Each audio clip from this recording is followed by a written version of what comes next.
ጥሩ ተብሎ የሚታሰበው ሁኔታ ምንድነው? ሁሉም እርግዝና ታቅዶ ነው መረገዝ ያለበት። ያለ እቅድ የሚከሰቱ እርግዝናዎች አሁን እንዳልነው ከአፈጣጠር ችግር ጀምሮ ለተለያዩ ኢኮኖሚያዊ ወይም ሶሻል ጫናዎች የተጋለጠ ነው የሚሆነው። የፉድ ፎርቲፊኬሽን የማስፋፋት ሁኔታው ግዴታ ለምን መሆን እንዳለበት አሁን ግልጽ እየሆነልን እየመጣ ይመስለኛል። እና አሁን በፊት የነበረው ህግ ሞር ቮለንተሪ ወይም ደግሞ ፈቃደኝነት ላይ የተመሰረተ ፉድ ፎርቲፊኬሽን ነበር። አሁን ደግሞ ያ ነገር ተቀይሮ ወደ አስገዳጅነት የገባበት ሁኔታ አለ። አዎ ምግብ መድኃኒት ነው። ምክንያቱም ይህንን ችግር ለመከላከል የሚረዳን መድኃኒት ነው ከመከሰቱ በፊት። አሁንም የዘገየንበት ነገር አይደለም። ከዚህ በኋላ ለሚፈጠሩ ልጆች ጤነኛ ሆነው እንዲወለዱ ወላጆች ምርታማ መሆን የሚችሉበት ስራቸውን መቀጠል የሚችሉበት። ለምን እነዚህ ልጆች እንደዚህ አይነት ልጅ ሲወለድ ለወላጆች በጣም ከባድ ነው። እነሱን ማስታመም፣ እነሱን መያዝ፣ በየጊዜው ሆስፒታል መውሰድ ኢትስ ቬሪ ኮስቲ።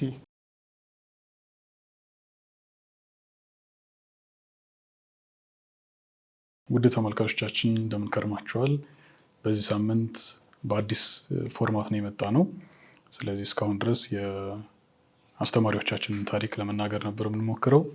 ዛሬ ግን አንድ በማህበረሰባችን ውስጥም ያለ እንዲሁም በሕክምና ማህበር ውስጥም ያለ አንድን ጉዳይ እንድናወራ ነው ይህንን መድረክ ያመቻቸ ነው። እኔ ዶክተር አብርሃም አርአያ እባላለሁ። የቀዶ ሕክምና ስፔሻሊስት ነኝ። እንግዶችን መጀመሪያ ራሳቸውን እንዲያስተዋውቁ እድል ልስጥና ከዛ ወደ ውይይታችን እንሄዳለን። አመሰግናለሁ። እኔ ሙላቱ ተስፋ ይባላለሁ።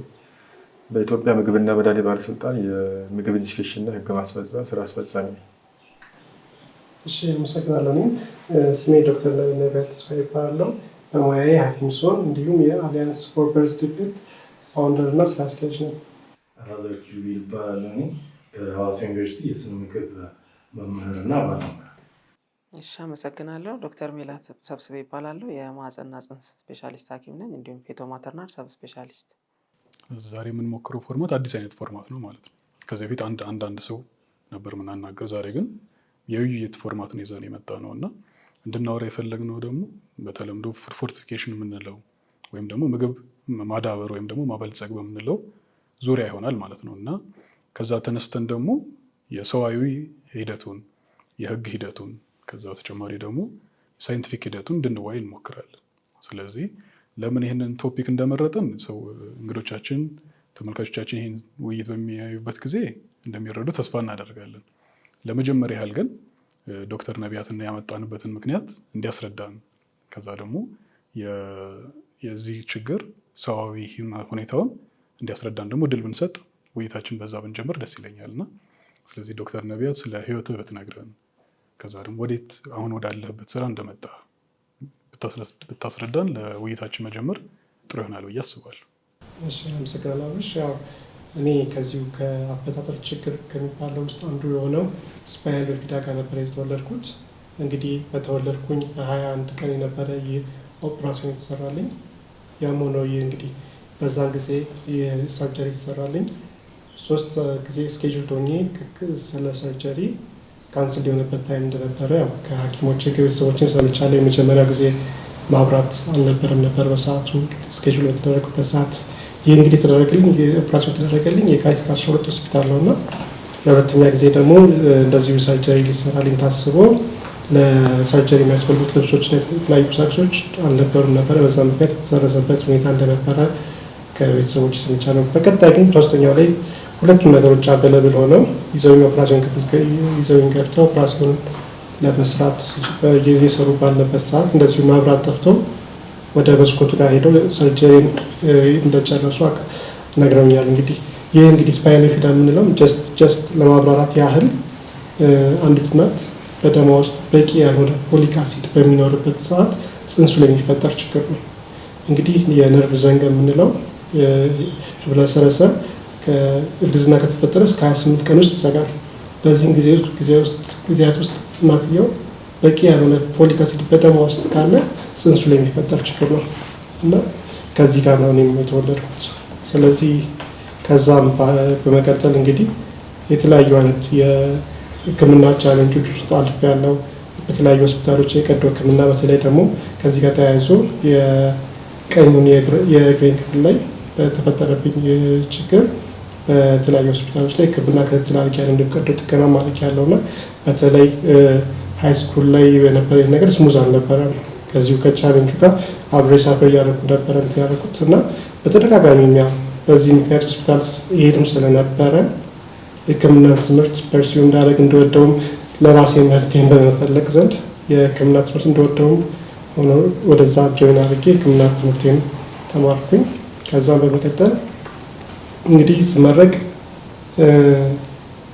በዛም በትምህርት ጊዜያቶችን ውስጥ እነዚህ ስፓይናል ፍሉድ ሃይድሮሴፋለስ በተለይ ዘውዲቱ ላይ ከታስሩት ላይ በነበረኝ አታችመንት አይ ነበረ፣ ግን ያን ያህል ብዙ ናቸው ብዬ አላስብም ነበረ። ግን ከተመረኩ በኋላ ስተዲዎችን ሳይ ሪሰርቾች ሳይ ብዙ ህጻናቶች ብዙ ልጆች ከዚህ ችግር ጋር ተወልደው ወረፋ እየጠበቁ የተለያዩ ሆስፒታሎች ላይ እንዳሉ የተረዳሁበት ታይም ነበረ እና ለመጀመሪያ ጊዜ ስራ ስጀምር መጀመሪያ ደብረ ብርሃን ሪፈራል ሆስፒታል ላይ ነበር የተመደብኩት። ከዛም ግን ወደ ቅዱስ ጴጥሮስ ስፔሻላይዝድ ሆስፒታል ተዘዋውሬ እዛ መስራት ጀመርኩ። እንግዲህ ያው አንዳንዴ የህይወት ጥሪ ይሆናልና ቅዱስ ጴጥሮስ ሆስፒታል የእነዚሁን ህጻናቶች የሚያክምበት ለነዚህ የሚረዱበት አንዱ ሆስፒታል ሆኖ አገኘሁ። ስለዚህ ምናልባትም ለእነዚህ ልጆች የኔ መትረፍ የኔ እዚህ መድረስ እነዚህን ልጆች ለማገልገል ነገሮችን ለመቀየር እና በሚል ከቅዱስ ጴጥሮስ ሆስፒታል ጋር ጥሩ በሆነ መልኩ እነዚህ ልጆች የተሻለ ሕክምና የሚያገኙበትን የተሻለ ኬር የሚያገኙበትን ነገር በመወያየት አብሬ በመስራት እዛ ሆስፒታል ላይ እንግዲህ እያገለገልኩና እየሰራው ነበረ እየሰራው ያለሁት እና ከዛም ባለፈ እንግዲህ ይህን ነገር ኮሚኒቲያችን ማወቅ አለበት፣ መረዳት አለበት። አዌርነሱ እዛ ጋር ብቻ አይደለም። ስለዚህ የኔን ታሪክ ሼር በማድረግ ይሄ ነገር ልጆቹ መዳን ይችላሉ፣ መትረፍ ይችላሉ። ኬሩ እዚህ ፍንጣት ፑር ቢሆንም የሕክምናውን ግን በደንብ ማግኘት እንደሚችሉ ማሳየት አለብኝ ብዬም ወደ ህብረተሰቡ ጋር በመውጣት ስላለው ችግር የማስረዳት ስለኔ የህይወት ታሪክ ሼር በማድረግ ልጆቹም ተስፋ እንዳላቸው ትልቅ ቦታ መድረስ እንደሚችሉ ከሄዱት ሕክምናውን ካገኙ ትምህርት ካገኙ የተሻለ ነገር ለሀገራቸው ማበርከት እንደሚችሉ ለማሳየት የራሴን ህይወት እንደዚሁ ሼር እያደረኩኝ ይህንንም አሁን ላይ የምታዩት አሊያንስ ፎር በርዝ ዲፌክት የተባለ ኦርጋናይዜሽን ፋውንደር ሞኜ ለማገልገል እየሰራ ነው ያለሁት። ዶክተር ነቢያት ብዙ ጊዜ የተለመደ አይደለም የራስን ህይወት እንደዚህ ግልጽ ሆኖ መናገር ብቻም ሳይሆን ደግሞ እዛ ላይ ቪክቲም ከመሆን ይልቅ የመፍትሄው አካል መሆን ደግሞ ብዙ ጊዜ የተለመደ አይደለም እና ህይወትህን እንደዚህ በግልጽ ስላወያየህን ለኛም ለውይይታችንም ደግሞ መድረክ ስላመቻችልህ መጀመሪያ ልናመሰግን ይገባል። ከአንተ ተመስርተን ነው ወደ ቀጣዩ ውይይቶቻችን የምንሄደውና ስለዚህ ሁል ጊዜ ስትጀምር ምንድን ነበር ያልከን? ገና እንደተወለድኩኝ ያልከን። ስለዚህ ከዛ ደግሞ የተወሰነም ደግሞ ለማንሳት ሞክረሃል መከላከል የሚቻል ምንችለው ጉዳይ እንደሆነና ለዛም ነው ዛሬ ደግሞ የማህፀንና ጽንስ ስፔሻሊስት የሙያ ባልደረባችንን ይዘን የመጣ ነውና ስለዚህ ዶክተር ሜላት እስቲ አንቺን እይታ ደግሞ ብትነግሪን ዶክተር ነቢያት ካለው ላይ በመነሳት ያለውን የችግሩን ግዝፈት ማድረግ ስለምንችላቸው ነገሮች ያንቺን እይታ ደግሞ ብትነግሪን ደስ ይለናል። ስፔሲፊካሊ የዚህ የስፓይና ባይፊዳ ወይም ሃይድሮሴፋለስ የምንለው ከብዙ አይነት የአፈጣጠር ችግሮች ውስጥ አንዱ ነው። እንግዲህ አንድ እርግዝና ከተጸነሰበት ጊዜ ጀምሮ እስኪወለድ ባለው የእርግዝና ጊዜ የተለያዩ የሰውነት አካላቶች በሂደት ነው የሚሰሩት። በጊዜ ሂደት ትክክለኛው ያንን አካል ለመስራት ትክክለኛ ኢንፎርሜሽን መምጣት አለበት። ከዛ ሂደቱ ደግሞ በስቴፕ ባይ ስቴፕ እየሆነ እየተሰራ እያደገ እየጎለበተ እየተለቀ ነው የሚሄደው ሁሉም የሰውነት አካላችን። ስለዚህ በዚህ ፕሮሰስ ላይ አንዱ ቦታ ላይ እክል በሚገጥምበት ሰዓት የተለያየ አይነት የአፈጣጠር ችግር ወይም ኮንጀኒታል አኖማሊ የምንለው በሕክምናው በተለያየ የሰውነት አካላችን ሊደርስ ይችላል ማለት ነው። በአጠቃላይ ይሄ ኮንጀኒታል አኖማሊ የምንለው ከ2 እስከ 4% እንደ ዓለም ወርልድ ዋይድ በርደን አለ ወይም ኬዝ አለ ከ2 እስከ 4%፣ ወይም ደግሞ በሌላ አነጋገር ከ7 እስከ 8 ሚሊዮን ህጻናቶች ከዚህ ችግር ጋር ኤኒ ኮንጀኒታል አኖማሊ የምንለው ከዚህ ችግር ጋር ይኖራሉ ማለት ነው። ስፔሲፊካሊ ወደ አሁን ዶክተር ነቢያት ያነሳው ኒውራል ቲዩብ ዲፌክት ነው የሚባለው በሕክምናው። እንግዲህ ቅድም ሊጠቅስ እንደሞከረው ይሄ የአፈጣጠር ችግር ስፔሲፊካሊ የነርቭ ዘንጎችን አይምሮን ወይም ብሬን ማተር የምንለውን የራስ ቅልን ወይም ደግሞ የነርቭ ዘንጎች የሚያልፉበትን የዚህ አከርካሪ የምንለውን የሰውነት ክፍል አፌክት የሚያደርግ ነው። እንግዲህ እንደ ወርልድ ዋይድ ሀፕን ያደርጋል ተብሎ የሚገመተው 1 in 100 ነው። ግን በእኛ ሀገርም የተለያዩ አይነት ጥናቶች ተደርገዋል። እንግዲህ እስካሁን ባለው ጥናት ከ10,000 ዴሊቨሪዎች ወይም ከ10,000 ውልደቶች ውስጥ ከ71 እስከ 72 ዴሊቨሪ ይኖራል ማለት ነው። ስለዚህ የሚያሳየ ምንድን ነው? ቀላል የምንለው ችግር አለመሆኑን፣ አንዴም ደግሞ ሀፕን ካረገ ሕክምናውም ቀላል አይደለም። ያው ዶክተር ነቢያቱ ቅድም እንደጠቀሰው የተለያዩ ቀዶ ሕክምናዎች ቢደረጉ እንኳን አብዛኞቹ በአንድ የሚያልቁ አይደሉም። ስቴፕ ባይ ስቴፕ የሚደረግ ሕክምና ነው። ስለዚህ በዚህ መሰረት እያደረሰ ያለውም ጫና ቀላል የምንለው አይደለም ማለት ነው። ስለዚህ ወደ ሌላ እንግዳ ከመሄዴ በፊት ብዙ ጊዜ የወሊድ ክትትል እንዲኖራቸው እንፈልጋለን እናቶች። ነገር ግን መቼ እንደሚጀምሩ አብዛኞቹ በደንብ ላይ ይረዱልን ይችላሉ። ከዛ ደግሞ ምን ያህል ክትትል ሊኖራቸው እንደሚገባም፣ ከዛ ደግሞ እርግዝና በድንገት መፈጠር አለበት ወይስ ደግሞ መፈጠር የለበትም፣ እሱ ላይ ደግሞ እይታ ስጪኝና ወደ ሌሎች እንግዶች እንሄዳለን። ጥሩ። እንግዲህ አይዲያሊ ወይም እንደው ጥሩ ተብሎ የሚታሰበው ሁኔታ ምንድነው? ሁሉም እርግዝና ታቅዶ ነው መረገዝ ያለበት። ያለ እቅድ የሚከሰቱ እርግዝናዎች አሁን እንዳልነው ከአፈጣጠር ችግር ጀምሮ ለተለያዩ ኢኮኖሚያዊ ወይም ሶሻል ጫናዎች የተጋለጠ ነው የሚሆነው። ስለዚህ ወደ ቶፒካችን ስንመለስ ማንኛውም እርግዝና ታቅዶ እርግዝናው እንዲከሰት ብናደርግ የተለያዩ አሁን ታቅዶ በምንለው ውስጥ ምን ይገባል? እርግዝና ከመከሰቱ በፊት አንዲት ሴት ወይም ጥንዶች አቅደው እርግዝናውን ወደ እርግዝናው ለመቀጠል ፕላን አረጉ ማለት ምን ማለት ነው? ቅድመ እርግዝና በፊት ሊደረጉ የሚገባቸውን ቅድመ ጥንቃቄዎች መውሰድ ይችላሉ ማለት ነው። ስለዚህ ሁሉም እርግዝና ታቅዶ መረገዝ አለበት የምንለው እነዚህን ቅድመ ጥንቃቄዎች ለማድረግ እንዲያስችል ነው። እንግዲህ ከነዚህ ውስጥ አንዱ ለምሳሌ መወሰድ አንዳንድ በተለያዩ ተጓዳኝ በሽታዎች ምክንያት ያቺ ሴት የምትወስዳቸው መድኃኒቶች ሊኖሩ ይችላሉ። ስለዚህ የተወሰኑት መድኃኒቶች በእርግዝና ሰዓት በተለይም የእርግዝና ጊዜ የመጀመሪያ 3 ወር በጣም ወሳኝ የምንለው ነው። የልጁ አካላቶች ኦልሞስት ሁሉም የሚሰሩበት ጊዜ ነው። ፈርስት ትራይሚስተር የምንለው በሕክምና ወይም የመጀመሪያ 3 ወር። ስለዚህ በተለይም በእነዚህ ስፔሲፊክ ጊዜዎች ውስጥ መወሰድ የሌለባቸው መድኃኒቶች አሉ። ስለዚህ በተለያየ ሁኔታ ወይም በተለያየ የሕክምና ችግር ያቺ ሴት የምትወስዳቸው መድኃኒቶች ቢኖሩና የነዛ መድኃኒቶች ደግሞ ለእርግዝና አላስፈላጊ ከሆኑ ያ መድኃኒት እንዲቆምና በሌላ እንዲተካ ማድረግ ይቻላል። ሌላ ደግሞ እንዳልኩ ተጓዳኝ ሕክምናዎች መድኃኒት ባይወሰድም ያ በሽታ መኖሩ ብቻ የፅንስን አፈጣጠር እንዲሁም የፅንስን የእድገት ሁኔታ አፌክት የሚያደርጉ ይኖራሉ። ስለዚህ እርግዝና ከመከሰቱ በፊት እነዛ ተጓዳኝ በሽታዎች መድኃኒት በመውሰድ ሊሆን ይችላል፣ ላይፍ ስታይልን በማስተካከል ሊሆን ይችላል።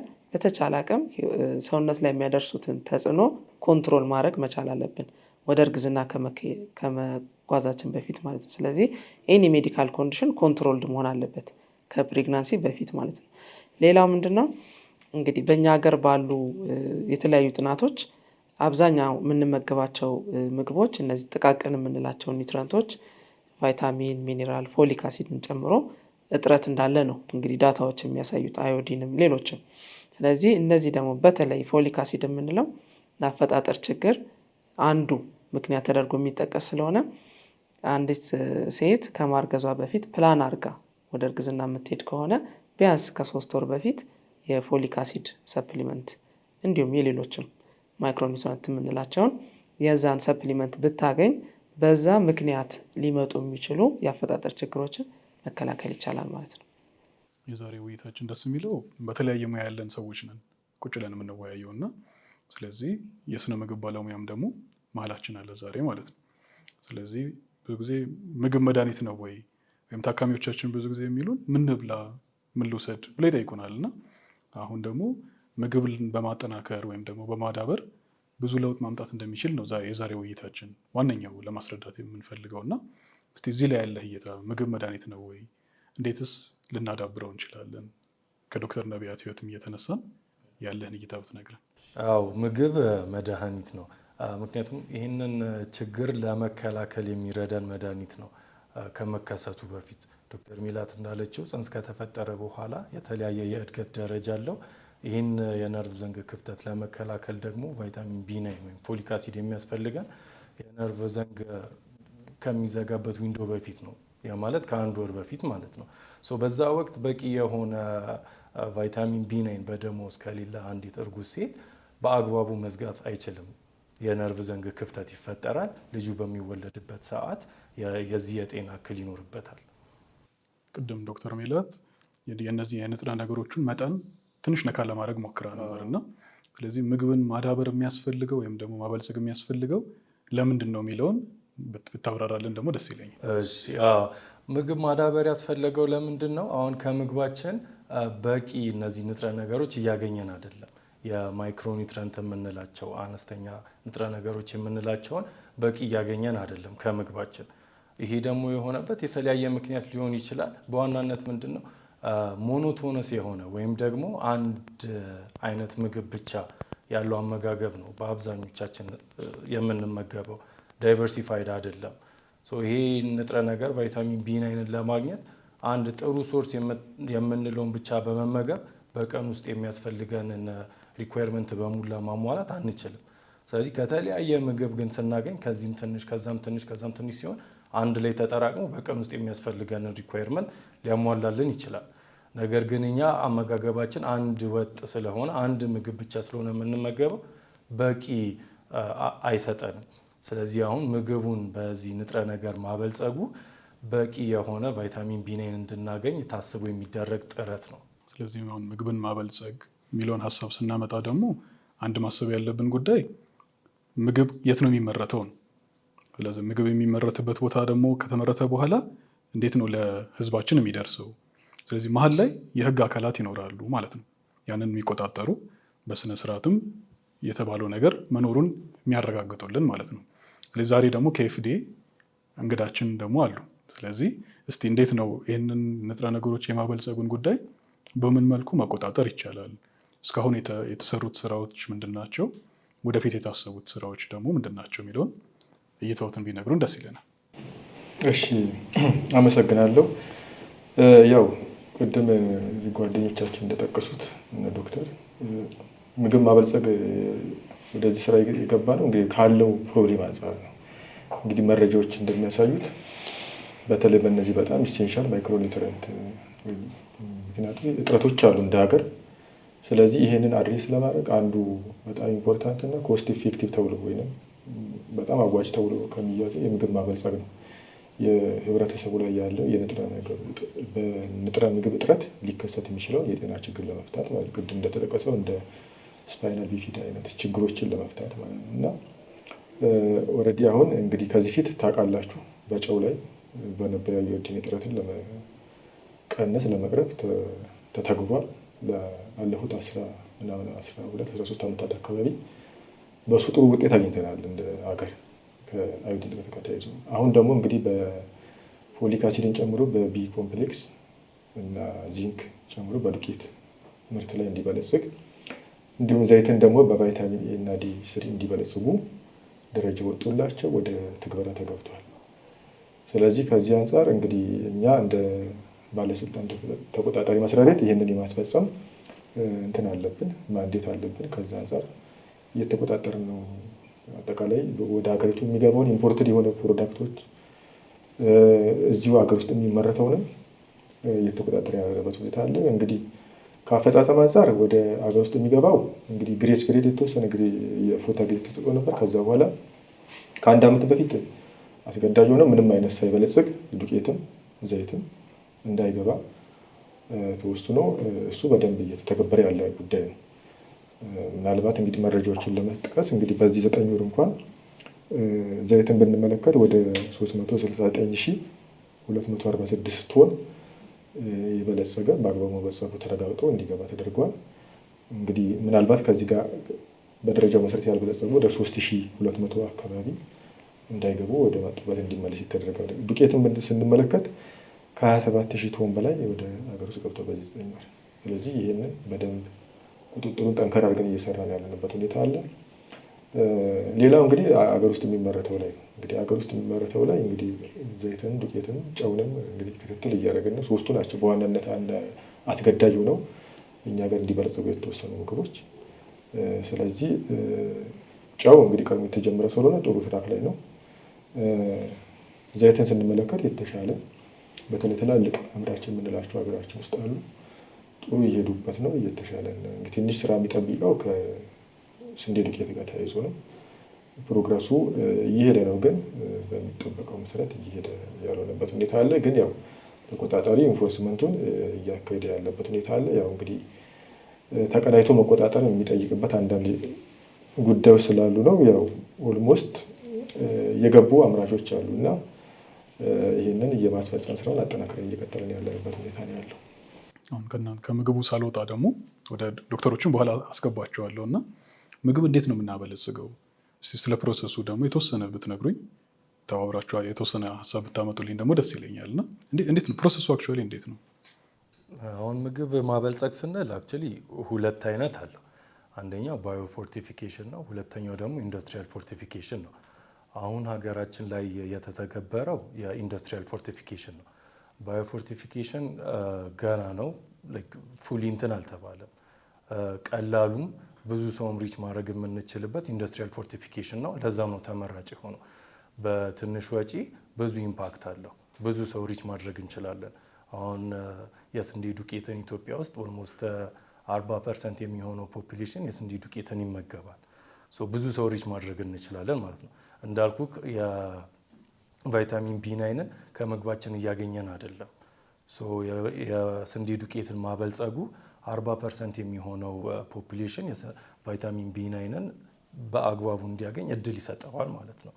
ኢንዱስትሪያል ፎርቲፊኬሽን ላይ ፕሮሰሱ ደግሞ ምንድነው? ኦልሬዲ የማኑፋክቸሪንግ ቼን አላቸው። እዛ ላይ ሲምፕሊ ሲንተሳይዝድ የተደረገውን ቫይታሚን ቢ9 ዱቄቱ ላይ እንዲጨምሩ ማድረግ ነው።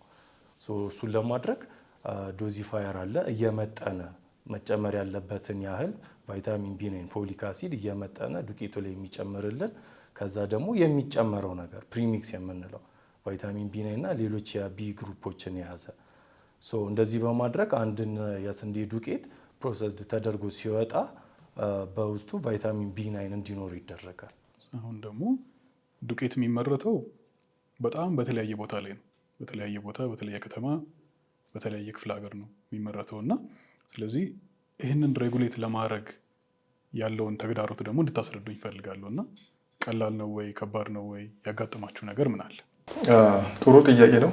ያው ይሄ ነገር ውጤታማ እንዲሆን የፎርቲፊኬሽን እንደ ሀገር እንግዲህ የታወጀበት የራሱ ዓላማ አለው። ይህንን የህብረተሰቡ ላይ ያለው ምግብ በተለይ እነዚህ ማይክሮ በምንላቸው ሰውነታቸው በአነስተኛ መጠን ነው ዴሊ የሚፈልጋቸው፣ ግን እጥረቱ ያለው ችግር ለመቅረፍ ነው። ስለዚህ ይህንን በአግባቡ የታለመለትን ዓላማ ይህንን ችግር ለመቅረፍ ነው ፎርቲፊኬሽን እንግዲህ እንዲያግዝ እንግዲህ ብዙ ሀገር ላይ ይሰራበታል።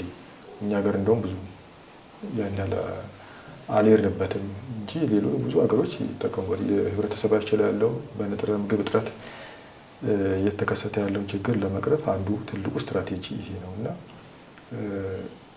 ይህን ዓላማ ግን አክቲቭ እንዲያደርግ ተቆጣጣሪ አካለው በደንብ ስትሪክት የሆነ ኢንፎርስመንት እና ሞኒተሪንግ ይፈልጋል። ያ ማለት ክትትል ያስፈልጋል፣ በደንብ እንዲተገበርም ጥረት ያስፈልጋል። ስለዚህ ይህን ከማድረግ አንጻር አሁን ያለው በተለይ እነዚህ አዳዲስ አሁን ኢንዶርስ ያደረግናቸው ወይም ያወጅናቸው አስገዳጅ አድርገን ያወጅናቸው የስንዴ ዱቄትና የዘይትን በተመለከተ አፈጻጸሙ ይለያል። እንግዲህ እንትኑ ደረጃው መፈጸም ያለበት እንደ አገር ነው። ስለዚህ ሁሉም እዚህ ላይ ያለው እንግዲህ እኛ ሀገር ብዙ ተቆጣጣሪ አለ። የፌዴራል የምግብና መድኃኒት ቁጥጥር ባለስልጣን አለ፣ በክልል ደረጃ ያሉ ተቆጣጣሪዎች አሉ፣ እንዲሁም ንግድና ቀጠና ትስስር ሚኒስቴርም ይህን ይቆጣጠራል። ስለዚህ ይህንን ከማስፈጸም አንጻር ቁጥጥሩ ወጥ የሆነ አይደለም። እኩል እየተራመደ አንዱ በደንብ ይገፋል፣ አንዱ ደግሞ እንትን ያለበት ሁኔታ አለ እና እኩል ያለመራመድ ፕሮብሌሞች ነው አሁን ያጋጠመን እና ስለዚህ ይሄ እንደ ሀገር እንግዲህ ብዙ ኢኮኖሚካሊ ኢንተርምስ ኦፍ ፐብሊክ ሄልዝ በህብረተሰብ ጤና ላይ ብዙ እንትን የሚያመጣ ነገር ስለሆነ ሁሉም መረባረብ ያስፈልጋል። ሁሉም በየደረጃ ያለው ተቆጣጣሪ እኩል መራመድ ያስፈልጋል እና እኩል ከማስፈጸም አንጻር ነው ትንሽ ተግዳሮቶች ያሉት እና እሱን እንግዲህ ያው ከሚመለከታቸው ባለድርሻ አካላት ጋር በጋራ በመሆን ችግሩን ለመቅረብ እኩል ሁሉም ኢንፎርስ እያደረገ ደረጃው እንዲፈጸም የማድረግ ስራዎች እየሰራን ነው። በተጨማሪም እንግዲህ እዚህ ጋር ያሉ የአምራቾች ይኖራሉ። እንግዲህ እዚህ ጋር ትልቅ ሚና መጫወት ያለባቸው እንግዲህ ተቆጣጣሪው መጠበቅ ያስፈልጋል ብዬ አልገምትም። እንግዲህ እየሰማን ነው፣ እያየን ነው። የሚያደርሰውን አደጋ ትውልድ የሚሻገር ችግር ነው የሚሆነው ችግሩ እና ስለዚህ የማህበረሰብ ኃላፊነት አለብን ይሄንን ከማድረግ አንጻር እና የተቆጣጣሪ አካላትን ጫና ሳይጠበቅ ወደዚህ መግባት ያስፈልጋል ብዬ እገምታለሁ። እንግዲህ ተደጋጋሚ ውይይቶች ተደርገዋል። ተደጋጋሚ የግንዛቤ ማስጨበጫ መድረኮች ተፈጥረዋል። ስለዚህ ይህንን ተቀብሎ ተግባራዊ ከማድረግ አንጻር ዳተኝነት ይታያል እና ትንሽ ሬዚስታንስ ይታያል። ስፔሻሊ በዱቄት አምራች አካባቢ ይህንን ነገር ቶሎ ወደዛ ከመግባት አንጻር ጋፖች እያየን ነው። ዞሮ ዞሮ ደረጃው ያው አስገዳጅ ሆኖ ስለወጣ አሁን ምንድነው የሃርሞናይዝድ ወይም በቅንጅት ደረጃውን ማስፈጸም ሁሉም ተቆጣጣሪ አካል እኩል ይህን ነገር ትኩረት ሰጥቶ እንዲተገበር ማድረግ በጣም ያስፈልጋል። ለዛ የታለመለትን ጎል የምንጠብቀውን በህብረተሰባችን ላይ ያለውን የጤና ችግር ከመቅረፍ አንጻር ጎላችን ላልመታ እንችላለን እኩል ካልተራመድን ማለት ነው። ስለዚህ አንዱ ሲያስፈጽም አንዱ ወደኋላ መቅረት የለበትም። በአምራቾችም ዘንድ የመልካም አስተዳደር ችግር ይፈጥራል። አንዱ እየተገበረ አንዱ የማይተገብር ከሆነ ትክክልም አይሆንም፣ ፌርም ስለማይሆን ማለት ነው እና ይሄ ችግር ቶሎ መቀረፍ አለበት የሚል መልእክት በዚህ ማስቀመጥ እፈልጋለሁ። ትልቁ አሁን ያለው ተግዳሮት ይሄ ነው። ደግሞ ወደ ዶክተር ነቢያት ልመለስ ነው እና ልጠይቅህ የምፈልገው ጥያቄ አሁን ምግብ ማበልጸግ ፎርቲፋይ ማድረግ ያለን እየተወያየን ነው እና አሁን በዚህ ውይይት መሀል አንተ ምን ይሰማሃል? ይሄ ነገር የዛሬ 32-33 ዓመት በፊት ቢኖር ህይወትህ በምን ያህል መልኩ ይቀየር ነበር? ያንተን እይታ እስቲ ፈቃድ በሆነ መልኩ ግልጽ ሆነ ብትነግረን ደስ ይላል። አሁንም የዘገየንበት ነገር አይደለም።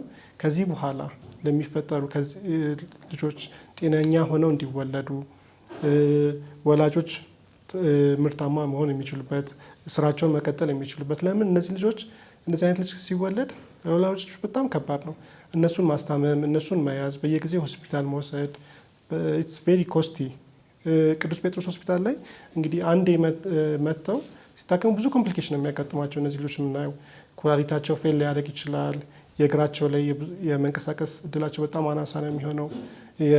ለሱ የሚያስፈልገው የሕክምና ግብዓት በጣም ውድ ነው እና እንዲሁም አንድ ስተዲ ጥናት የሰራ ነው ነገር ነበር እንደዚሁ ቅዱስ ጴጥሮስ ናዝሬት ሆስፒታል ላይ የእነዚህ ወላጆች ምን ያህል ፋይናንሻል ካታስትሮፊ ውስጥ ይገባሉ ከዚህ ጋር እነዚህን ልጆች በማሳከም የሚለውን ነገር ስተዲ ሰርተን ኦልሞስት የአንድ ዓመት የፋይናንሻል እንትናቸውን ያየ ነው እና 50% የሚሆኑት ወላጆች እንደዚህ ፋይናንሻል ካታስትሮፊ ውስጥ ይገባሉ። ይህ ማለት አስደንጋጭ ነው። ከአቅም በላይ ነው እነዚህ የሚያወጡት እነዚህ ልጆች ለማሳከም። ሆስፒታላችን ከአቅም በላይ ነው የሚያወጣው እነዚህ ልጆች ለማሳከም። እርዳታ በጎ አድራጎት የሚሰሩ እርዳታ ድርጅቶችን እየለመንን ነው። ማሽኖች፣ እቃዎች፣ ኢኩመንቶች እያሟላን ያለ ነው እና ያን ነገር አሁን ላይ መቀጠል የለበትም። በቀላሉ ልንከላከለው የምንችለው በሽታ ሆኖ ሳለ ልጆቻችን ሳፈር እያደረጉ ነው፣ እኛ ሳፈር እያደረግን ነው። ይህ ነገር መቆም አለበት። ሞስት ኒውሮ ሰርጅኖቻችን ብትመለከት ቀዶ ሕክምና ከ60% በላይ የሚሆነው ቀዶ ሕክምና እነዚህን ህጻናቶች በመስራት ነው። ወረፋ እየጠበቁ ነው እነዚህ ልጆች። በ72 ሰዓት ሰርጀሪ ሊሰራላቸው ሲገባ የሚሰራላቸው ከ3 ወር ከ4 ወር ቆይታ በኋላ ነው ወረፋ ስላለ። እኔ ኦፕራሽን የተደረጉት በ21 ቀን ነው። እንዳጋጣሚ እኔ በተወለድኩበት ጊዜ ኢትዮጵያ ውስጥ 2 ኒውሮ ሰርጅን ብቻ ነበር የነበረው እና ያኔ ያው ላኪ ሆኜ አንደኛውን ሰው አግኝቼ የካቲት 12 ላይ ቀዶ ሕክምና አድርጌያለሁ። አሁን ላይ ኒውሮ ሰርጅኖቻችን ወደ 100 ይጠጋሉ። ብዙዎቹ እነዚህን ኬዞች ሰርጀሪዎች እየሰሩ ነው ያሉት። ሌሎች ብሬን ቲዩመር፣ አዘር ኒውሮ ሰርጂካል ፕሮብሌሞችን ለማከም እድሉን እያገኙ አይደለም። የተለያዩ ክፍለ ሀገራት የተለያዩ ቦታዎች ላይ እነዚህ ልጆች እየተፈጠሩ ነው ያለው። ስለዚህ ያን ነገር መቆም የሚችልበት መገታት የሚችልበት በቀላሉ ቫይታሚን ቢ9 በመስጠት እነዚህን ልጆች ሳፈር እንዳያደርጉ ሕክምናቸው እንዳይሄዱ ልጆቹን ጤነኛ ሆነው ማደግ የሚችሉበትን ወይ ክሬት የምናደርግበት ወይ ስለሆነ እኔ በዚህ ፓርት ላይ ኢንቮልቭ አድርጌ ይሄን ነገር እንዲሳካ ከመንግስት አካል ጋር ከተለያዩ አጋር ድርጅቶች ከሆስፒታሎች ጋር እንደ ሐኪም እንደ ኮሚኒቲም በማገዜ በጣም ደስተኛ ነኝ።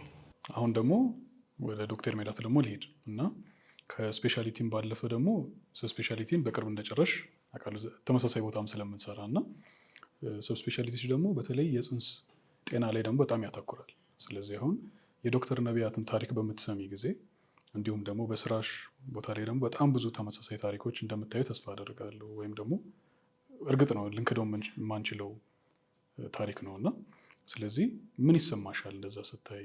እና ደግሞ አብዛኛው ደግሞ መከላከል የምንችላቸው ህመም መሆኑን ስታቂ ደግሞ ያንቺ እይታ ምንድን ነው የሚሰማሽ? እሺ ያው የችግሩን ጥልቀት እንግዲህ አንዳንዴ ከቃላት በላይ የሚሆንበት በተለይ እንደ ቤተሰብ በአንድ ቤተሰቡ ሲከሰት በጣም ብዙ ጫና ነው የሚፈጥረው። የተወለደው ልጅ የሚቸገረው አለ። ቅድምም ዶክተር ነቢያት እንዳነሳው በተለይ ከፍተኛ ጫና የሚወድቀው ቤተሰብ ላይ ነው። እነዚህ ልጆች እድለኛ ከሆኑና ሕክምናውን ካገኙት የአንድ ዋን ታይም ብቻ ሕክምና አይደለም። በሂደት የተለያየ አይነት ሕክምና በተለያየ ጊዜ በየደረጃው የሚሰጥ ሕክምና ነው። ሕክምናው ከተሰጠ በኋላ እንደገና ሪሃቢሊቴሽን ያስፈልጋል። ብዙ ጊዜ ያው የመንቀሳቀስ ችግር፣ እንደዚህ ሽንትን ወይም ሰገራን የመቆጣጠር ችግር በጣም ያው ውስብስብ ነው። እንዲህ ነው ተብሎ የሚጠቀስ አይደለም። ዋን ታይም ትሪትመንት ብቻ ስላልሆነ ቀጣይነት ያለው ሕክምና ስለሚያስፈልገው የሚፈጥረው ጫና ምንም ግልጽ ነው። በጣም ከፍተኛ ጫና ይፈጥራል ቤተሰብ ላይ እንዲሁም የተወለደው ሕፃን ላይም እንደዛው። ስለዚህ እንግዲህ ችግሩ ያው አሁን ስፔሲፊካሊ ስለ ፎሊክ አሲድ ስለምናወራ እንጂ በጣም ለዚህ ነገር በአጠቃላይ ለአፈጣጠር ችግር የሚያጋልጡ ብዙ ምክንያቶች አሉ። ወይም እንደ ሪስክ ፋክተር የምናነሳቸው እድሜ ሊሆን ይችላል፣ ክሮሞዞማል አብኖርማሊቲ ሊሆን ይችላል፣ ወይም ይሄ በዘረመል ደረጃ ያሉ አብኖርማሊቲዎች ይህን ነገር ሊፈጥሩ ይችላሉ። ቅድም እንደጠቀስኩት ደግሞ ተጓዳኝ በሽታዎች በተለይ ስኳር በሽታ ከእርግዝና በፊት ወይም በእርግዝና ሰዓት በተለይ ቀድሞ በመጀመሪያው 3 ወራት የሚከሰቱ ተጓዳኝ በሽታዎች ይህን ነገር እንዲመጣ ወይም የአፈጣጠር ችግር እንዲኖር ሊያጋልጥ ይችላል። ወይም ደግሞ ኢንፌክሽኖች፣ አንዳንዴ ደግሞ ምክንያቱንም በማናቅበት ሁኔታ ይሄ ነገር እንዲፈጠር ምክንያት ሊሆን ይችላል። ከዚህ ውስጥ አንዱ ነው እንግዲህ ፎሊክ አሲድ እጥረት አንዱ ኮዝ ይሄ ነው ብለን የምንጠቅሰው። ፎሊክ አሲድ እንደምንድን ነው ስፔሲፊካሊ የምናነሳው? ቅድም እንደጠቀስከው መከላከል የምንችለው ነው። የፎሊክ አሲድ እጥረት ነው ይሄን ነገር የሚያስከስተው። ስለዚህ ይሄ ነገር እንዳይከሰት ቀደም ብለን አንድ እርጉዝ ሴት ከማርገዟ በፊት ፎሊክ አሲድን በእንክብል መልክ ሊሆን ይችላል፣ ወይም አሁንም እንደተባለ በፎርቲፊኬሽን ሊሆን ይችላል። ያንን እጥረት ብንቀርፈው ከ93% በላይ በፎሊክ አሲድ እጥረት የሚመጣ ኒውራል ቲዩብ ዲፌክትን መከላከል ይችላል። እንግዲህ 93% ማለት በጣም ከፍተኛ ቁጥር ነው። ስለዚህ እነዚህን ነገሮች ብቻ በማስተካከል በፎሊክ አሲድ እጥረት የሚመጣውን ኒውራል ቲዩብ ዲፌክት ወደ 93-95% መከላከል ይቻላል ማለት ነው። አሁን እነዚህን ንጥረ ነገሮች በምንሰጥበት ጊዜ አንደኛው ምርጫችን መድኃኒቱን መስጠት ነው። ሁለተኛው ምርጫ ደግሞ አሁን እንድንወያይ ደግሞ እያደረገን ያለ ደግሞ ምግብ ላይ መጨመሩ ነው። ስለዚህ ለምንድን ነው ምግብ ላይ መጨመሩ ኢፌክቲቭነሱ በጣም የተሻለ ሊሆን የሚችለው? ለምን ካለን የሕክምና ተደራሽነት አኳያ በምን መልኩ ሊረዳን ይችላል? እይታ ውስጥ ምንድን ነው እዚህ ላይ? ጥሩ ጥያቄ። ይሄ በምግባችንን አሁን በቫይታሚን ቢ9 ማበልጸጉ አስፈላጊ የሆነውና እንደ ጥሩ አማራጭ የወሰድነው ለምንድን ነው? እንደተባለው ይሄ ነገር የሚያስፈልገው ከእርግዝና በፊትና እርግዝና ተፈጥሮ በአንድ ወር ውስጥ ነው። ይህንን ችግር ለመቅረፍ ለመከላከል የሚረዳን በአብዛኛው ደግሞ ኢትዮጵያ ውስጥ ፕላንድ የሆነ እርግዝና አይከሰትም። ኦሪዲ አንድ ሴት እርጉዝ መሆኗን የምታውቀው በአብዛኛው ምንድን ነው ከአንድ ወር በኋላ 2 ወር 3 ወር ከሆነ በኋላ ነው። ይህ ንጥረ ነገር የሚያስፈልገን ደግሞ በመጀመሪያ 1 ወር ውስጥና እርግዝና ከመከሰቱ በፊት ነው። ስለዚህ እርግዝና እንደተከሰተ ስታቅ ፎሊክ አሲድ ሰፕሊመንት ትወስዳለች፣ አንቲናታል ኬር ትከታተላለች፣ አመጋገቧን ታስተካክላለች። ይሄ ግን ኦሪዲ ምንድን ነው ያ ዊንዶ ካለፈ በኋላ ነው ይህንን የምታደርገው ማለት ነው። ይህንን ችግር ለመከላከል ቅድሚያ ነው መውሰድ ያለባት። ስለዚህ አንኮንሽስሊ በዚህ በቫይታሚን ቢ9 የበለጸገን ምግብ በምትመገብ ጊዜ በቂ የሆነ ቫይታሚን ቢ9 እንድታገኝ እድል ይሰጣታል። ስለዚህ ይህንን ችግር ለመከላከል እርግዝና መከሰቱን ባታቅም በቂ እያገኘች ስለሆነ ይህ ችግር እንዳይከሰት እድሉን ይሰጣታል። ስለዚህ ለዛ ነው ምግባችንን ማበልጸጉ ተመራጭና ጥሩ አማራጭ የሆነው። ዶክተር ሜላት ወደ አንቺ ደግሞ ልመለስና በክትትል ጊዜ ካየሻቸው ቁጥር ማስቀመጥ ሊከብደን ይችላል፣ ግን ምን ያህሎቹ እርግዝናዎች ናቸው ታቅደው እርግዝና የሚከሰተው? ከዛ ደግሞ ክትትል መቼ ነው የሚጀምሩት? አብዛኛው ከአንቺ እይታ ከተጻፉ ጽሁፎችም ያለውን እስቲ ያንቺን እይታ ደግሞ ንገሪ። እሺ ጥሩ። እንግዲህ አሁን እንደተባለው በፎሊክ አሲድ እጥረት የሚመጣው ላይ ነው እያተኮርን ያለ ነው። ስለዚህ ይህን እጥረት ለመከላከል እንግዲህ ሁለት አማራጭ ነው ያለው። አንደኛው በእንክብል መንገድ በእንክብል መልክ መስጠት፣ ፎሊክ አሲድ ለብቻው አለ፣ ወይም ከሌሎች ቫይታሚኖች ጋር ተቀላቅሎ የሚሰጥ አለ፣ ወይም ደግሞ ፎርቲፊኬሽኑ ነው። አሁን ወደ ጥያቄ ለመምጣት የተወሰኑ እኛ ሀገርም የተሰሩ ዳታዎች ስላሉ ለምሳሌ ፈርስት ትራይሚስተር ያው እርግዝና እንግዲህ በሕክምና በትራይሚስተር ይከፋፈላል። የመጀመሪያውን 3 ወር ፈርስት ትራይሚስተር ነው የምንለው። ፈርስት ትራይሚስተር ላይ እርግዝና ክትትል የሚጀምሩ እናቶች ከ20 እስከ 25% አይበልጡ።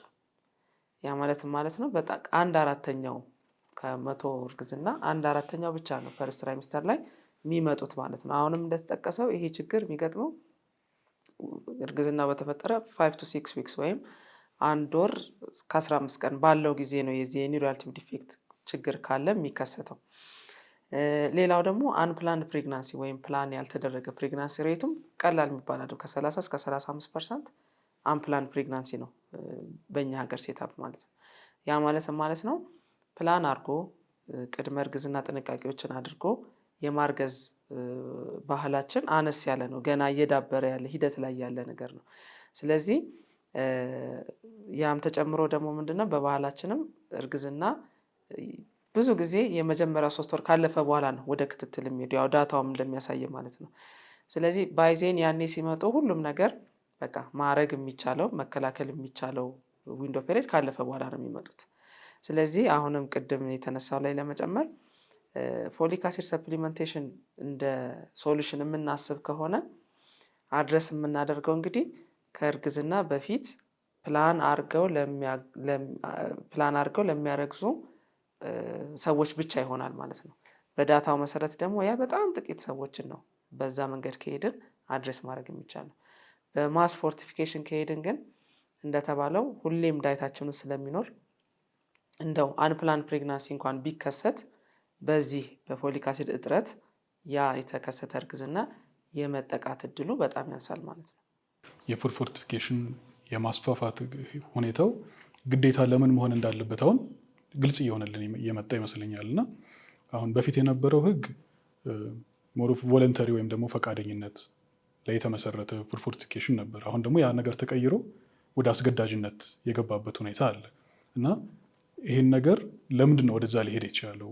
እና አስገዳጅነት ባልነበረበት ጊዜ ላይ የተገኙ ውጤቶች ምንድናቸው የገፉን አስገዳጅ የማድረጉን ሂደቱንም ደግሞ እስቲ ከኤፍዲኤ ባልደረባችን ብንቀበል ደስ ይለኛል። እሺ፣ ጥሩ ጥያቄ ነው። ቅድም የተነሳው ላይ አንድ ብዬ ወደዚህ ጥያቄ እመለሳለሁ። ቅድም እንደተባለው ፎርቲፊኬሽን አለ፣ ከዛ ደግሞ ሰፕሊሜንቴሽን አለ። በሁለቱም አፕሮች ምናልባት ይህን ነገር እንትን ልናደርግ እንችላለን። ቅድም እነሱ ባልደረቦች ያሉን ነገር ትክክል ነው። ቀድመን በሰውነታችን ውስጥ የምንመገበው ምግብ በዚህ በንጥረ ምግቦች ሪች ከሆነ ከጅምሩም ሰውነታችን እጥረቱ ስለማይኖር ፕላስ የኮስት ኢፌክቲቭ ነገር ማየት ይቻላል። ከሰፕሊሜንቴሽን ይልቅ ፎርቲፊኬሽን በጣም ኮስት ኢፌክቲቭ ነው። ሰፕሊሜንቴሽን ትንሽ ይወደዳል። ስለዚህ ሞር በምንጠበቀው ደረጃ አብዛኛው ህብረተሰባችን ከመድረስ አንጻር በሰፕሊሜንቴሽን እንትን ለማለት በጣም ዋጋው ውድ ነው የሚሆነው። ስለዚህ የፎርቲፊኬሽን አንደኛ በጣም በቀላሉ ኮስት ኢፌክቲቭ ነው፣ ቺፕ የሚባለው ለዚህ ነው። ከሌሎች ሜተድ እንግዲህ ፉድ ቤዝድ አፕሮች ከሚባለው ስትራቴጂ ፎርቲፊኬሽን ነው።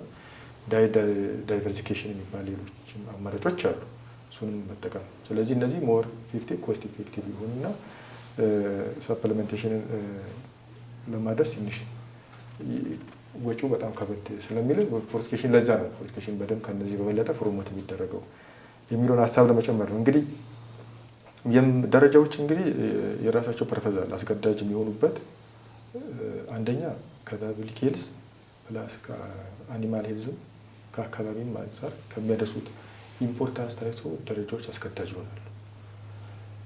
ስለዚህ አስገዳጅ ሲሆኑ ደግሞ ያን ነገር ይህንን ደረጃ የሚተገብሩ በዚህ ቢዝነስ ውስጥ ያሉ ሰዎች ያን ደረጃ እንዲተገብሩ ይገደዳሉ።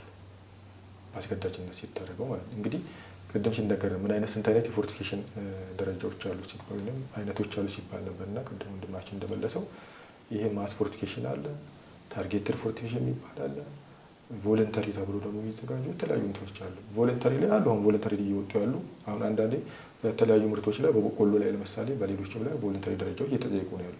ስለዚህ እሱ በፈቃደኝነት ማድረግ ይችላል። እነዚህ ግን በተለይ ሶስቱ ምግቦች እንደኛ ሀገር ላይ ጨው፣ የምግብ ዘይትና የስንዴ ዱቄት ፎርቲፋይ ማድረግ አስገዳጅ ናቸው፣ በህግ አስገዳጅ ናቸው እና ይህንን ነገር በደረጃው መሰረት ፎርቲፋይ አድርጎ ለህብረተሰባችን ማቅረብ በዚህ ላይ የተሰማሩ አምራቾች፣ አስመጪዎች ይህ እንዲያደርጉ ይጠበቅባቸዋል በግድ። ስለዚህ ፎርቲፋይ ያልሆነ ዱቄት፣ ፎርቲፋይ ያልሆነ ዘይት፣ የምግብ ዘይት፣ ፎርቲፋይ ያልሆነ ጨው ማቅረብ አይቻልም ማለት ይከለክላል።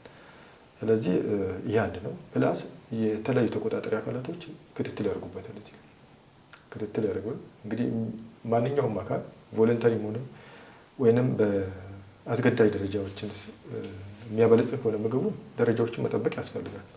በቮለንተሪ የሚወጣው በአስገዳጅ የሚወጣውንም አስፐር በወጣው ደረጃ መሰረት ማበለጸግ ይጠበቃል። እነዚህኞቹ ግን ያኛው ላበለጽግ እችላለሁ፣ እኔ አሁን አምራች መሆን ላለበለጽግ እችላለሁ፣ ቮለንተሪ ስለሆነ ማለት ነው። ይሄን ነገር በዚህ ዘርፍ ላይ ከተሰማረጉ ማበልጸግ ግዴታ ነው። ሳናበለጽግ ለህብረተሰቡ ማቅረብ ስለማይቻል ማለት ነው። ስለዚህ ይሄን አውቆ መተግበር ያስፈልጋል እና ለዛ ነው ትንሽ ፓወር ይሰጣል። ግዴታ ሲሆን አስገዳጅ ሲሆን ላበለጽግም ላለበለጽግም እችላለሁ የሚል ነገር አይኖርም ማለት ነው። ስለዚህ አስገዳጅ መሆኑ አፈጻጸሙ ለመፈጸም እንዲፈጸም በምንፈልገው ደረጃ አብዛኛው ህብረተሰባችን ይህን ምግብ አግኝቶ የንጥረ ምግብ እጥረቱን እንዲቀርፍ ከማድረግ አንጻር ትልቅ አስተዋጽኦ አለው። ምክንያቱም በየትኛውም ደረጃ ከውጭ የሚገባው አገር ውስጥ የሚመረተው በልጽጎ እንዲገባ ስለሚፈለግ ማለት ነው፣ ስለሚገደድ የማያውቅ ነው። እዚሁም በተያያዘ ደግሞ እስኪ የሌሎች ሀገሮችን ተሞክሮ ደግሞ ብትነግሩን ወይ ደግሞ ሌሎች ሀገሮች በምን መልኩ ነው ይህን ነገር እየሄዱበት ያለው የሚለውን እስቲ የእናንተን እይታ ለእኛ ሀገርም ኮንቴክስት ለመስጠትም ስለሚጠቅም። አዎ ቅድም ሲነሳ ነበረ ብዙ ሀገሮች ሄደውበታል፣ በፎርቲፊኬሽን አግኝተውበታልም፣ ጥቅሙ ተገኝቶበታል። እንግዲህ በፎርቲፊኬሽን ኢምፕሊመንት በማድረግ ብቻ ኒውራልቲ ዲፌክት የተለያዩ ማይክሮኒውትሪየንት ዲፊሽንሲ የሚመጡ ችግሮችን ለምሳሌ ጎይተር በብዙ ፐርሰንት የተቀነሰበት ነው ዳታዎች የሚያሳዩ በብዙ ሀገር ላይ ማለት ነው። እስከ 90% ፐብሊኩ ላይ የነበረው የጤና በርደን መቀነስ ተችሏል። ምናልባት እንግዲህ ከኛ የበለጠ ደረጃዎችን አስገዳጅ አድርገው ብዙ ምርቶችን እንዲበለጽጉ ያደረጉ ሀገሮች አሉ። እስከ 5 ምግብ እኛ እንግዲህ 3 ላይ ነው ያለን። አሁን አንዳንድ ሀገሮች ላይ ባላቸው እንግዲህ አጠቃላይ የፐብሊክ ሄልዝ ዳታው በሚያሳየው መሰረት ሩዝን የሚያበለጽጉ አሉ፣ ከኛ ስኳርን ወደ ማበልጸግ ይገባሉ። በቮለንተሪም ሆነ በአስገዳጅ ራሱ ወደ 5 አይነት ድረስ የደረሱ ሀገሮች አሉ። ስለዚህ ሞር ሄደውበታል። ከእድሜም አንጻር ቅድም ሲነሳ ነበር። እኛ እንደውም ሌት ሆነን የጀመረው ከአፍሪካ እንኳን ለምሳሌ ጨውን በብዙ አፍሪካ ሀገሮች በ1993 ነው የጀመሩት ሳልት ፎርቲፊኬሽን ማለት ነው። ማንዳቶሪ ሳልት ፎርቲፊኬሽን ወይም አስገዳጅ የጨውን ማበልጸግ ማለት ነው። በስንዴ ዱቄትም በዘይትም እንግዲህ ከኛ ቀደም ያሉ ብዙ ሀገሮች ነው፣ ኢቨን በአፍሪካ ማለት ነው። ያ ደግሞ ቀደም ብለህ መጀመርህ እንግዲህ ቅድም እንደተባለው አፌክት የሆነው ህብረተሰብ ብዙ መቀነስ እንችል ነበር ቀደም ብለን ብንገባበት ማለት ነው።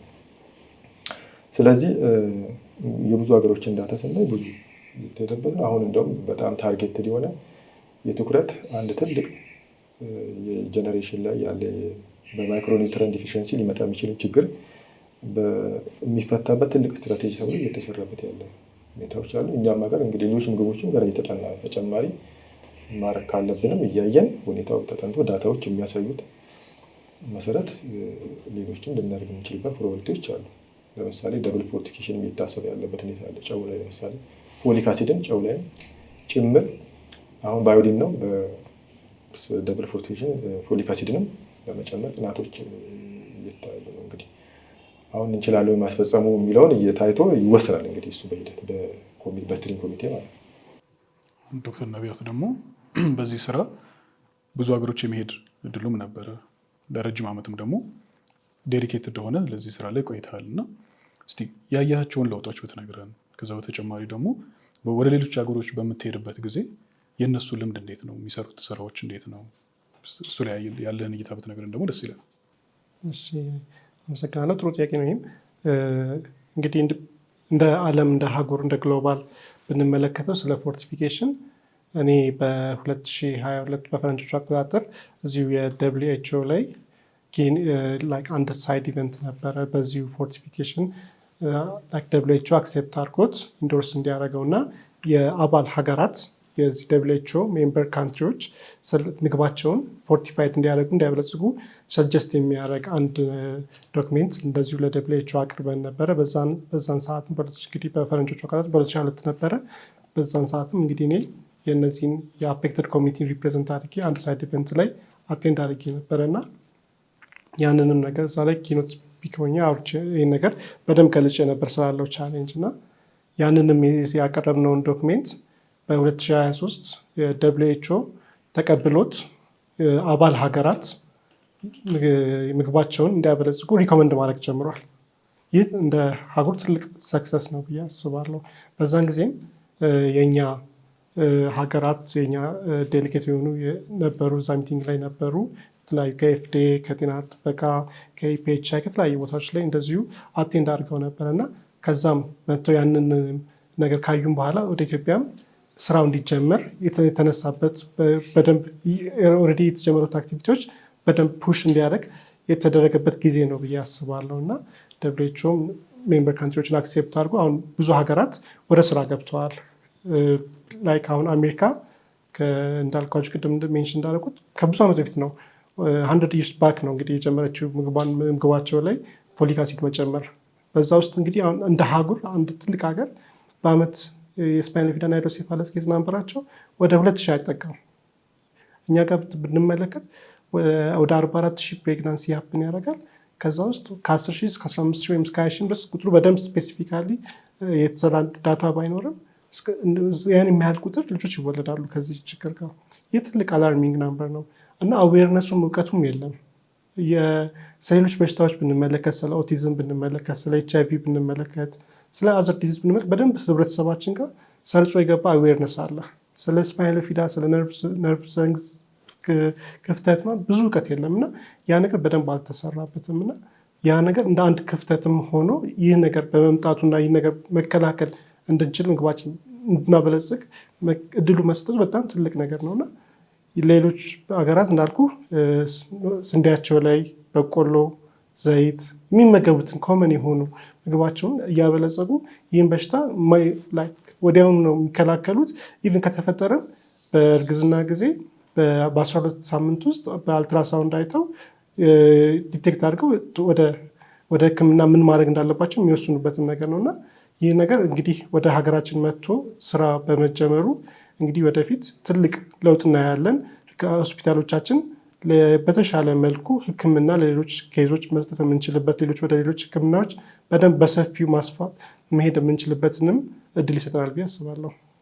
ቅድም የህክምና ጉዞህን በተወሰነ መልኩ ነካ አድርገህልን ነበርና እድሜህን መናገር ከተፈቀደልኝ 32 ዓመቱ ነው ዶክተር ነቢያት እና በዚህ ጊዜ ውስጥ በግልም ስለማቅህ አንድ የነገርከኝ ታሪክ ነበር እና የመጨረሻ ሰርጀሪ መቼ ነበር የተከሰተው?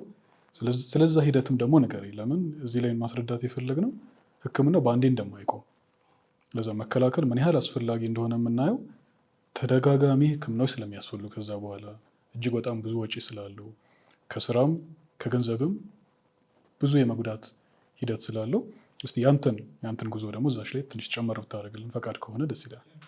ያው እንዳልከው እድሜ 32 ዓመቴ ነው። እንግዲህ በዚህ ውስጥ ላይፍ ጆርኒ ውስጥ ብዙ ነገሮች አሳልፌያለሁ። ብዙ ቻሌንጆች ከዚሁ ከስፓይናል ፊዳ ጋር በተያያዘ ብዙ ቻሌንጆች አሳልፌያለሁ። ምናልባት አሁን ላይ ሐኪምን በመሆኔ ብዙዎች ነገሮች በራሴም በተለያየ ወይ ሶልቭ ለማድረግ ራሴንም ለማገዝ አስችሎኛል ብዬ አስባለሁ። ግን ቀላል አይደለም። ጆርኒው ቀላል አይደለም። ያለው ቻሌንጅ ለእኔም ለቤተሰቦቼም በጣም ከባድ ነገር ነው ያሳለፍኳቸው ታይሞች። በተለይ ቅድም ሜንሽን እንዳደረኩት የሃይ ስኩል አካባቢ ላይ የነበረው ከእግሬ ጋር በተያያዘ የነበረው ሕክምና ጆርኒዎቼ በጣም ከባድ ነበረ ማለት እችላለሁ። ብዙ ትምህርት ቤት ያልሄድኩበት ለተወሰኑ ጊዜያቶች ኢቨን ዊዝ ክራንች ይዤ እግሬ ሂል እስከሚያደርግ የጠበቁባቸው ታይሞች ነበሩ። ከዛም በኋላ ግን ያው እግዚአብሔር ይመስገን ጥሩ ነገሮች ተስተካክለውልኝ ወደ ትምህርት ቀጥዬ ወደ ሜዲካል ስኩል ጆይን አድርጌ ምንም ሳያጋጥመኝ ትምህርቴን ጨርሼ ወደ ስራም ጀምሬ ነበር። ግን በመሀል ላይ ያው እድገቴ ቁመቴ በሚያልቅበት ሰዓት ወይም እድገቴ በሚቆምበት ሰዓት ሰርጀሪ ያስፈልጋል ተብዬ ነበርና ያንንም ሰርጀሪ ለመሰራት የት መሄድ እንዳለብኝ ማን ሐኪም ጋር ይህን ሰርጀሪ ሊሰራልኝ ይችላል የሚለው ነገር ለእኔ ትልቅ ቻሌንጅ ነበረ። ብዙ ሐኪም ቤቶች ብዙ ሰዎችን ኮሚኒኬት እያደረኩኝ ነበረ እና የነበረኝ እድል አሁን እንግዲህ ሁላችሁም ብዙ ህጻናቶች ብዙ ሐኪሞች ያውቁታል የኪዩር ሆስፒታል የሚባል አለ እና እንግዲህ ያኔ በእድሜ ከ15 በታች በነበረበት ሰዓት ሕክምና ያደርጉልኝ ነበረ።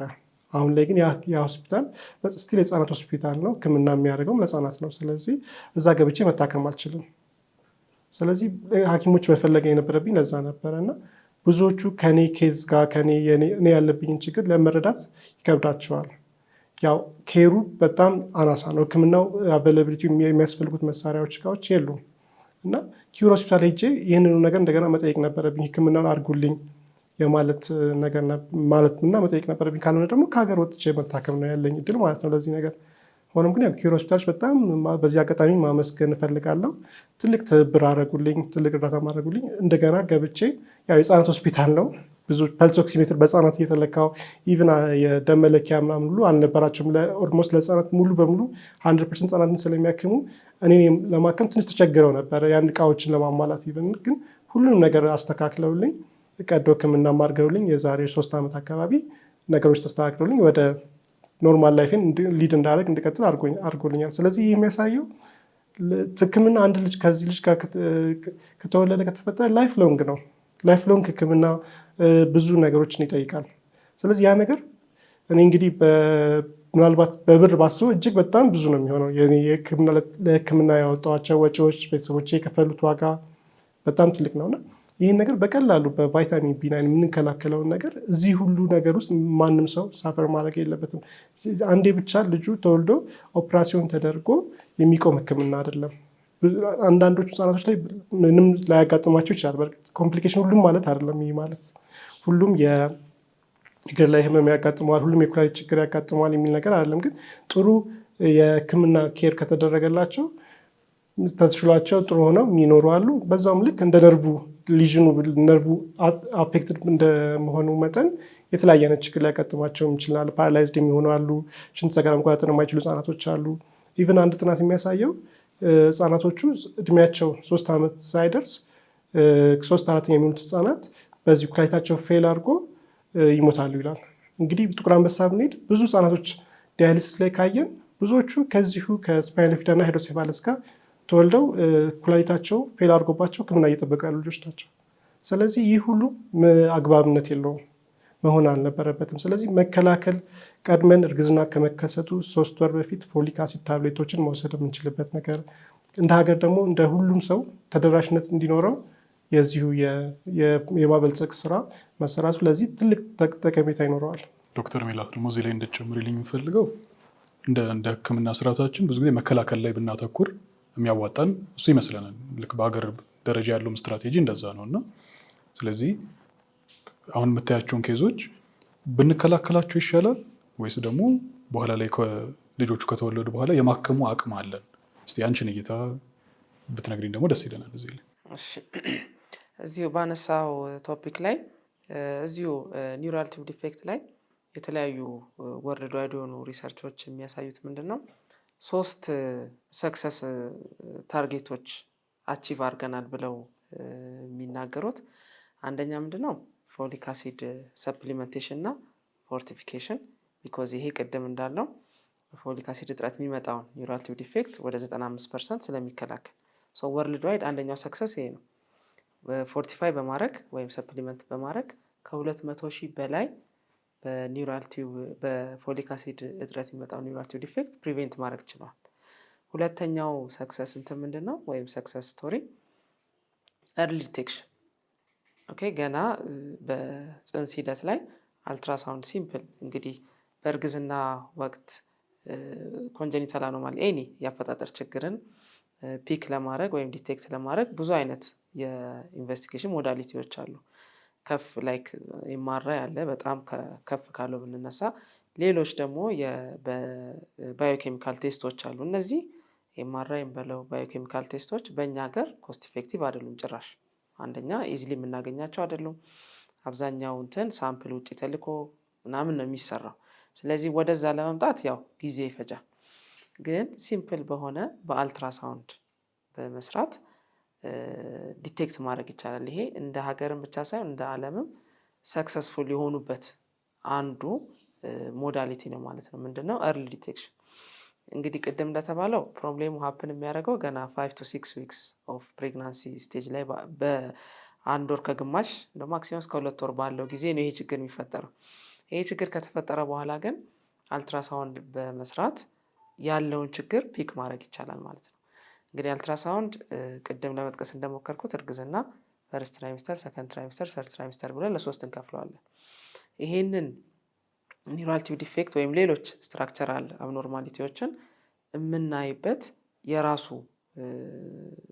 ፓራሜትሮች አሉት። በፈርስት ትራይሚስተር አሁን ብዙ ሰው የሚመስለው የመጀመሪያ 3 ወር ላይ በተለይም 3 ወር ላይ ይሄ 11 13 ዊክ አካባቢ አሉት በአልትራሳውንድ ፒክ ሊደረጉ የሚችሉ ሳይኖች አሉ። ስለዚህ በመጀመሪያ ፈርስት ትራይሚስተር ላይ አልትራሳውንድ መነሳት ይቻላል። አይዲያል የምንለው ጊዜ ከ18 ሳምንት እስከ 22 አንዳንዴ እስከ 24 ሳምንት ባለው ነው። ያ የልጁ አካላቶች በሙሉ ተሰርተው ስለሚያልቁ ኤኒ ኒውራል ቲዩብ ዲፌክት የሚሆን ኤኒ ችግር ፒክ ማድረግ ይቻላል። እንደው የፈርስት ትራይሚስተሩ እንኳን በተለያዩ ምክንያቶች ባይሳካ ሁሉም እርጉዝ ሴት ያለምንም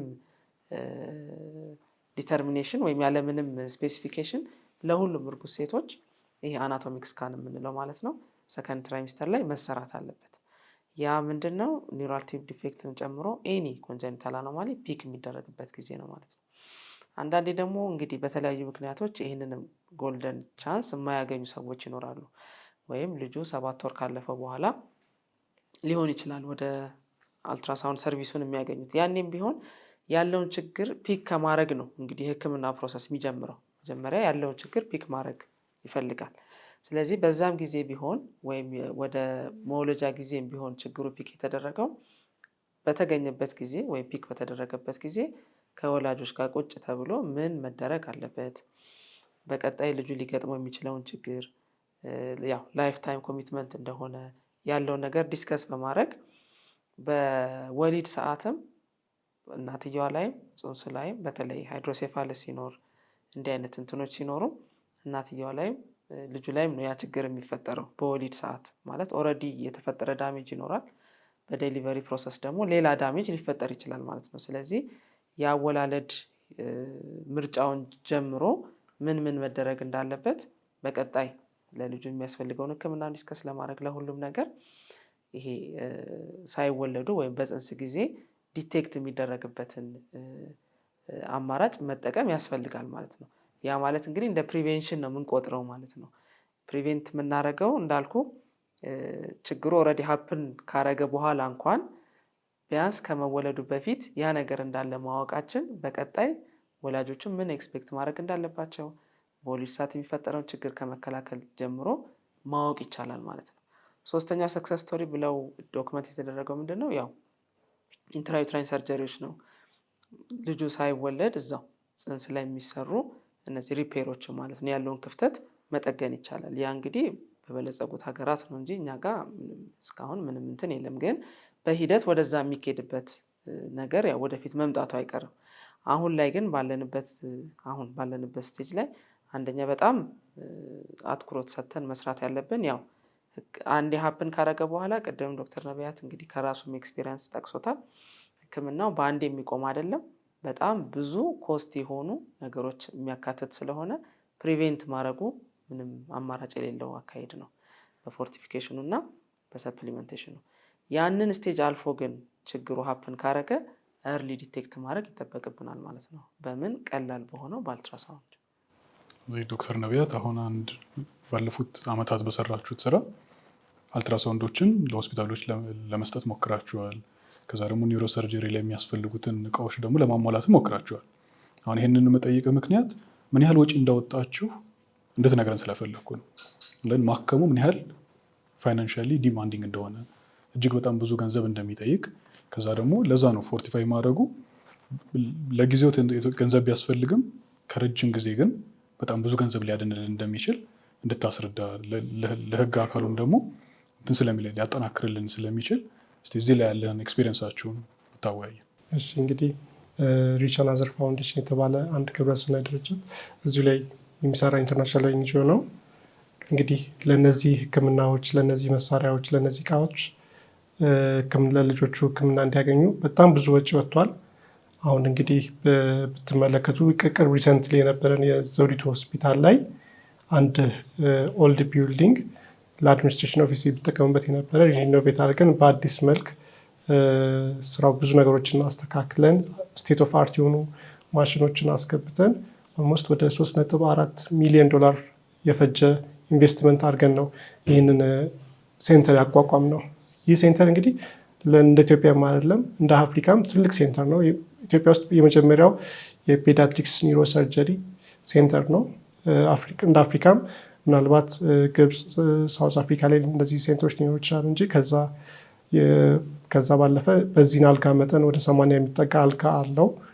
በዚህ መጠን በዚህ ማሽኖች ረቂቅ የሆኑ ማሽኖች እንዳልኩ ኒውሮሰርጂካል ማይክሮስኮፖች፣ ኢቲቪ፣ ሲቲ ስካን እንደዚሁ የተለያዩ ማሽኖች አስገብተን ነው እንግዲህ ይህንን ስራ እንዲሰራ ያደረግነው። እንግዲህ ይህ መከላከል የሚቻለውን ነገር በዚህ መልኩ ልጆቹ ግን አትሊስት ከተፈጠረ እነዚህ አይነት ችግር ይዘው እናቶች ከወለዱ ይህን ሕክምና ማግኘት ይቻሉ፣ የተሻለ ሕክምና የተሻለ ኬር ማግኘት ይቻሉ ብለን ነው እንግዲህ ዘውዲቱ ላይ ይህንን ያደረግነው።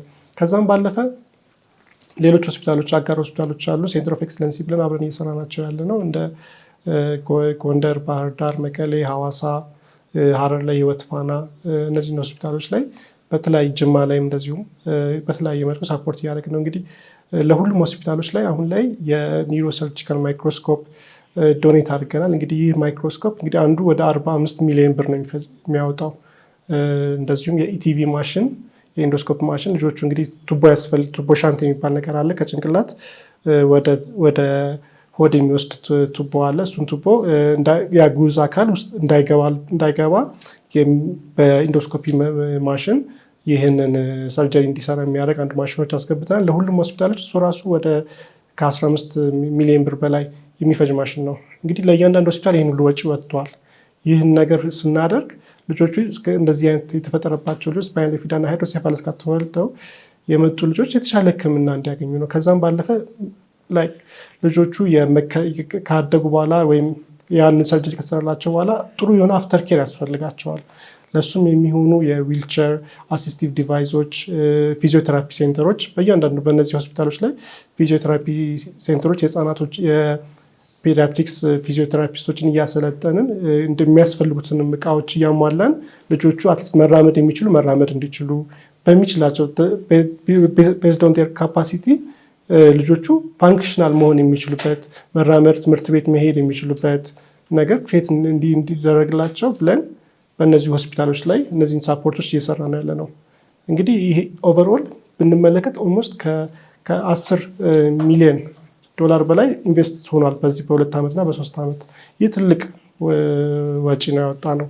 ስለዚህ ይህን ነገር በቀላሉ መከላከል የምንችለውን ነገር በዚህ መልኩ ነው ለእነዚህ ህጻናቶች አሁን ላይ ላሉ ልጆች እየተፈጠሩ ላሉ ልጆች ሕክምና እየሰጠን ያለ ነው። ስለዚህ ይህን ወጪ ከምናወጣ ብንከላከል የተሻለ ነገር በተሻለ መልኩ ቫይታሚን ቢ9 ፎርቲፋይድ አድርገን የበለጸገ ምግብ ሰጠን ብንከላከል የተሻለ ነው የሚሆነው ማለት ነው።